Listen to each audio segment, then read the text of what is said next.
Welcome back, everyone. Today we're tackling a question we hear all the time from medical practice owners. Should I sell to a hospital system? It's a topic where the conventional wisdom, including ours, is usually proceed with caution. But there are situations where a hospital deal is actually the smartest move on the board. Shaun, you recently walked a practice owner through exactly this scenario. Let's dig in. Yes, thanks, Kathy. That's right. We generally steer sellers towards a non-hospital buyer because those deals tend to deliver a stronger overall outcome for our client. But in this particular case, a great reminder that every practice has its own set of unique circumstances, and sometimes the hospital path is generally the best one. Okay, so let's start with the baseline. Why do we typically discourage practice owners from selling to a hospital system? Yeah, but the hospital system generally takes the position that they're not going to pay for the goodwill. So when they move very slowly. But typically what they'll do is they will come in and they will do evaluation of the physical assets in there. So the equipment and maybe the inventory, and they'll come up with a value based on that. But but that number is and that's where they start. The second thing is that they will require a post-sale employment agreement that's significantly longer than what you would see with a private buyer. Typically, the seller transition period is 1 to 2 years, but a hospital system is going to lock in that seller for 3 to 5.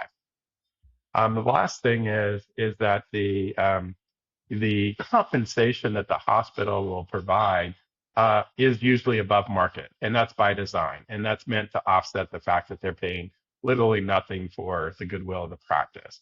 But when you add it all up, the practice price plus the compensation over the employment term is generally inferior to what we can achieve when we take a practice to market for our client. And usually timing is a very important consideration. They typically want to exit and start their next chapter. So the idea of a 3 to 5 year employment agreement is typically a deal killer for most of our clients. Okay, so that's the general rule, but you recently had a discovery meeting with a practice owner where you actually encouraged them to go the hospital route. So, can you walk us through what made that situation different? Yeah, so this was a solo specialty practice, specifically ophthalmology. The owner had been in practice for decades and had a great reputation, but like many practices, started scaling back after COVID. So pre-COVID, the practice was doing about 1.1 million consistently for about 15 years. But post-COVID, with reduced hours, the revenue was coming down to about 7 to 800,000 range. And and this is where it gets tough for a private buyer because normally you have to replace the physician, and they're going to want a market wage, in this case, about $350,000 for salary and benefits.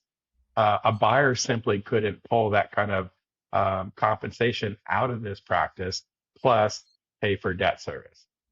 And so that was what made this challenging.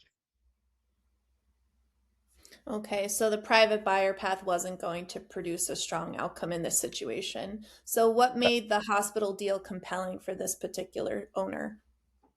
Yeah, so in this particular case, the hospital system was the university hospital system had already approached the owner and made an offer. They offered no cash for the practice. They would pay for the equipment value of the practice, and they were offering a first year salary that was very strong. But the owner in this case, to his credit, had done his homework. He had sat down, had a lunch with the clinical director. He knew some of the other ophthalmologists who had taken positions in the practice, and and so he had feedback from the other physicians that it was a good culture, there was no micromanagement, and it was a collegial environment. So the other part that was interesting is this physician owned the building, and so because he owned the building, he could benefit from the hospital system coming in and becoming a tenant. They would be considered a credit quality tenant. And that would be very desirable to a healthcare investor that was buying a cash flow.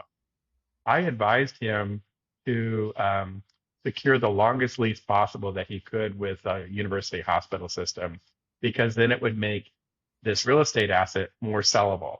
A healthcare investor would be very interested in this credit quality tenant uh, in this long income stream.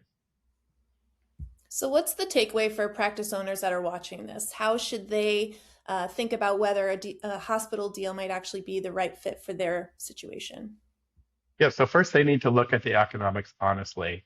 And if your practice can't support a market wage, cannot support the debt service that the buyer would need to take out for the acquisition loan, then your options are limited in the private market. Then you need to look at alternatives, because the hospital system is going to look at this not so much from an economic standpoint. They're going to look at it more from a synergistic benefit standpoint. What are the other um, what are the other ancillary revenue streams that they could generate from additional surgeries, additional procedures within the hospital system? So they're not looking at it as in the same way that a private market buyer would be looking at it. And so look at the economics of the deal. Secondly, what are the assets that are in play? If you have the opportunity, you own the real estate, then maybe that long-term lease could be very attractive to the exit strategy of the real estate side. Then lastly, like this particular physician did, look at do your cultural due diligence on the hospital system and make sure that that would be a fit and you'd be comfortable working within that hospital culture. And then understand that you are trading upfront cash for this salary and benefits package, but there's going to be strings attached to that, which is going to be a longer term employment commitment. Oh, great perspective, Shaun. So, really, the bottom line is selling to a hospital system isn't our default recommendation for sellers that approach us, but really, when the practice economics, the real estate picture, and the cultural fit all line up, it can absolutely be the right move for them. Yes, and we always, when we're looking at making a recommendation to a client, we're always looking at what's the best result for that individual, whether that is us representing them or them taking a different path. And in this particular case, um, the owner was actually quite surprised that we recommended in this particular case, go on the path you're on. That's the best move for you. Okay, if you're a practice owner thinking through your options or an advisor helping a client navigate this decision, we'd love to talk. Thanks for watching, and we'll see you next time. Thank you, Kathy. Thanks, Shaun.